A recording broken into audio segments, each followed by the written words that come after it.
네, 여러분 안녕하십니까. 오늘도 화법과작문 출제 예상을 진행해 보도록 하겠습니다.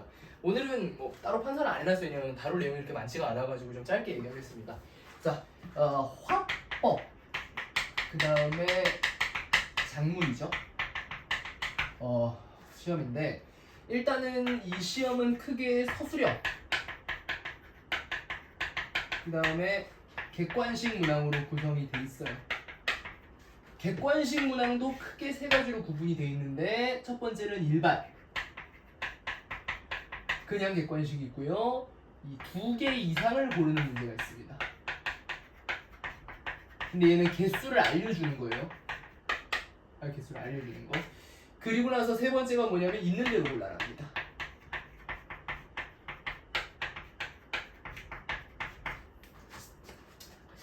일단 현재까지 알려진 정보에 따르면은 24문항의 객관식, 6문항의 서술형으로 이루어져 있어요. 총 30문항인데 이 객관식 24문항 중에서 일반이 제가 판단했을 때는 10문항 정도, 2개 이상 골라라라고 개수를 알려주는 게 한 뭐 6문항 정도, 있는 대로 골라라가 대략 한 8문항 정도라고 저는 생각을 합니다. 추측이에요. 왜냐? 이 모파란 선생님께서 뭐라고 말씀을 하셨느냐? 이 있는 대로 골라라, 즉 이 복수 정답, 즉 이 복수 정답 문제가 50%를 넘는다라는 언급을 했다고 하시더라고요. 그렇기 때문에 아마도 복수 정답 문제가 꽤 많이 출제가 될 것이다라는 겁니다. 그래서 사실상 우리가 고려할 거는 이게 아니에요. 이건 엄청 이거는 그냥 주는 문제, 주는 문제고 이것도 사실상 뭐 큰 위협은 안 돼. 왜냐면 사실상 이 여러분 확률과 통계를 해본 사람은 알겠지만 그 있는 대로 골라라랑 개수를 알려주고 골라라는 굉장히 얘기가 달라요. 개수를 알려주고 골라라는 수학적으로 5C, 최대가 10입니다. 하지만 있는 대로 골라라는 2의 5승이기 때문에 32가 제 경우수가 나와요. 그렇기 때문에 아시다시피 있는 대로 골라라는 훨씬 더 경우수가 높기 때문에 항상 이게 중요하고 또 서술형이 중요하다. 여러분 화법과작문 시험이 중간고사 쉬웠어가지고 많은 학생들이 100점 막 수두룩한 거 아니야? 그래서 모두 고르셔 내는 거 아니야? 라고 생각하겠지만 100점 한 명밖에 없어요. 1명 아니면 0명? 제가 알기로는. 왜 그러냐? 서술형에서 감점이 많아서 그렇습니다. 그래서 오늘은 이 있는 대로 골라라 문제를 어떻게 해결해야 되는지 또 서술형 문제를 어떻게 해결해야 되는지 이 두 가지로 좀 진행을 해보도록 할게요. 자, 첫 번째로 있는 대로 골라라 문제를 어떻게 해결을 해야 되겠느냐? 자, 첫 번째, 있는 대로 골라라는 어떤 식으로 구성이 되어 있어요? 1번, 2번, 2번, 4번, 5번이 있고 이렇게 선지가 있잖아요. 그랬을 때 풀면 안 되는 방법 1번이 맞는 것 같고 2번은 모르겠고 3번 맞고 4번 맞으니까 1, 3, 4 이런 무조건 틀려요. 왜? 내가 못 본 부분이 있을 수 있기 때문에. 그래서 반드시 어떻게 풀어야 되느냐? 속어법으로 풉니다.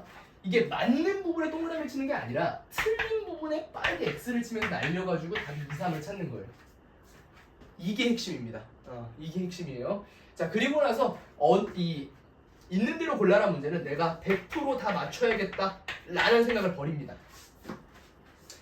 장담하는데 이 시험 출제하신 선생님 중에 한 명 1년 후에 모두 고르시오 시험제 다시 풀려고 하면 100점 못 맞습니다. 시간 제한 해놓고. 왜?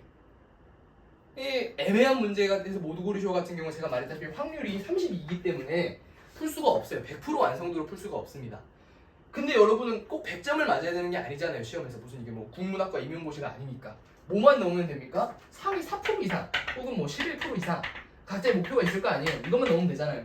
그러니까 이 모두 고르시오 문제를 다 맞춰야겠다 라고 생각하지 말아라. 그렇게 하게 될 경우에는 오히려 시간을 소모해가지고 다른 문제에 집중해서 못 봐서 다 틀린다. 마음 편하게 그냥 고민하지 마. 틀린 거 같은 거에 X 치고 제껴. 틀린 거 같은 거 없으면 맞는 거지. 정답이 있으면. 이렇게 푸는 거예요. 깊게 고민해서 이 선지 하나를 내가 독파하겠다라는 마음으로 풀지 말라는 겁니다. 그렇게 풀게 되면은 점수가 나올 수가 없어요. 왜? 어차피 고민하다 헷갈리는 건 무조건 틀려요. 경험상 헷갈리는 문제는 무조건 틀리는 거예요. 헷갈려서 맞추는 건 거의 없어. 헷갈려서 맞추라면 한 10%? 헷갈리는 문제는 무조건 틀리는데 구조적으로 그 헷갈리는데 소모한 시간이 아깝다는 겁니다. 내가 정확한 시간을 충분한 시간을 가지고 내 마인드로 풀었으면 풀 수 있는 문제를 헷갈리는 문제를 고민하느라 시간을 포기한 나머지 못 풀면 안 된다는 거예요. 그렇기 때문에 고민하지 말아라는 겁니다. 그래서 있는 대로 골라라는 직관적으로 빡빡빡빡빡 가는 게 가장 중요하겠다라는 거고요. 다음 서술형 문제 보겠습니다. 서술형 같은 경우는 일단 첫 번째 서술형 같은 경우는 문제에서 제시하는 거를 잘 봐야 돼. 문제에서 뭘 제시하고 있는지를 잘 봐야 해요. 중간고사 때 서술형 애들이 왜 많이 감점을 당했냐면은 공통점이랑 차이점을 쓰는 문제였어. 공통점에 이미 언급을 했어. 근데 그걸 차이점에 또 썼어요. 그래가지고 애들이 마이너스 2점씩 당했거든요. 그러니까 이러면 안 된다는 겁니다. 그러니까 문제에서 도대체 뭘 제시하고 있는 건지 1차적으로 잘 봐야 돼요. 그게 핵심입니다. 그래서 요구하는 거 쓰면 돼요. 요구하는 거. 그게 일단 중요하겠고요. 또 마지막 핵심은 뭐냐면, 마지막 핵심은 그 길게 쓰면 안 됩니다. 어떻게 써야 돼요? 답은 짧게.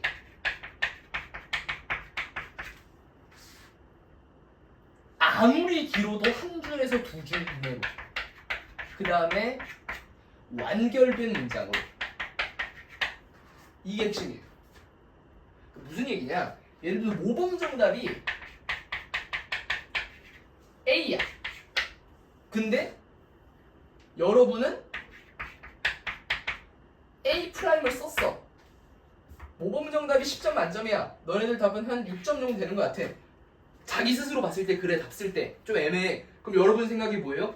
야, 이거 6점밖에 못 받았으니까 여기다가 B', A', 이런 미사 요구를 붙여가지고 1점, 1점, 1점, 1점에 10점을 만들면은 내가 서술형을 다 이 점수를 받을 수 있겠지? 이게 틀린 거라는 겁니다. 이런 생각은 말이 안 돼요. 그러니까 여러분이 처음에 쓴 답이 6점짜리잖아요? 그럼 얘가 받을 수 있는 점수는 6점보다 무조건 작거나 같은 거예요. 그러니까 여러분이 여기다가 조금씩 미사요구 막 예시, 사리 이런 걸 장황하게 덧붙이다 그래서 6점에 플러스 알파가 되는 게 아니라고요. 오히려 감점 요인이 되죠. 오히려 너 이거 틀린 표현인데 썼네? 마이너스 1점. 그럼 이제 5점 되죠? 너 이거 내용이랑 다른데? 중복되잖아. 마이너스 1점. 4점 되죠? 또 틀렸는데 2점. 막 이렇게 된다는 거예요. 점점점 점수가 뚝뚝 떨어진다. 그럼 애들이 또 가서 항의하죠. 뭐 써지 않았냐, 쓰지 않았냐. 그래서 또 오빠는 선생님 뭐라 그러세요? 우리 학교 애들은 서술형을 너무 못 써. 이렇게 말씀하시는 거예요. 무조건 짧게. 대신 완결된 문장으로 써야 돼요. 짧게 쓰라 그런다고 반말을 하거나 단답을 하는 얘기가 아니죠. 다 반말해도 되죠. 근데 단답을 하는 얘기가 아니에요. 완결된 문장으로 써야 된다. 가령 뭐 여기서 예를 들어서 뭐 가장 뭐가 좋을까? 뭐 글을 썼어요. A라는 초고가 있어. 이걸 B로 고쳤어. B로 고칠 때 반영된 점은? 이라고 하면 뭐라고 쓰면 돼? 간단하게 뭐 예를 들어서 연결 뭐 예를 들어서 그 담화 표지를 추가했다고 합시다. 그럼 뭐 간단하게 그런데라는 담화 표지를 추가하였음 이렇게 써야 되는 거지. 무슨 담화 표지를 썼냐고 물어봤는데 그런데라는 담화 표지를 사용함으로 말미암아 뭐 어떠한 효과를 누리고 물어보지 않은 걸 쓰지 말라는 거지. 요구하는 걸 써라. 오히려 감점 사유가 된다. 그러니까 이걸 반드시 기억하세요. 그리고 나서 또 하나의 큰 문제는 글을 이렇게 장황하게 쓰잖아요. 시간만 낭비, 시간만.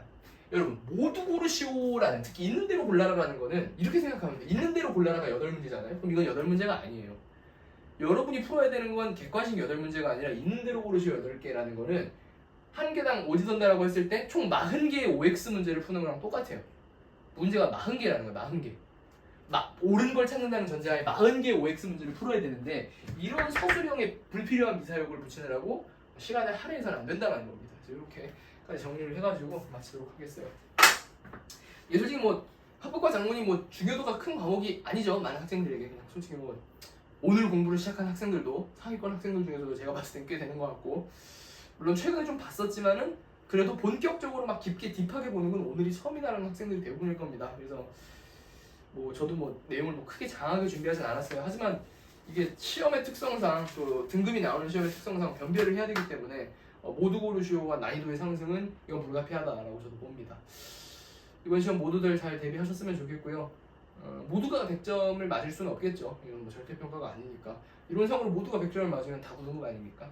그러니까 본인이 열심히 연습한 만큼, 본인이 실력 투자한 만큼, 본인의 기본적인 국어 실력만큼 실수하지 말고 가감없이 열심히 풀어서 좋은 성적을 거두길 바라겠습니다. 이상입니다.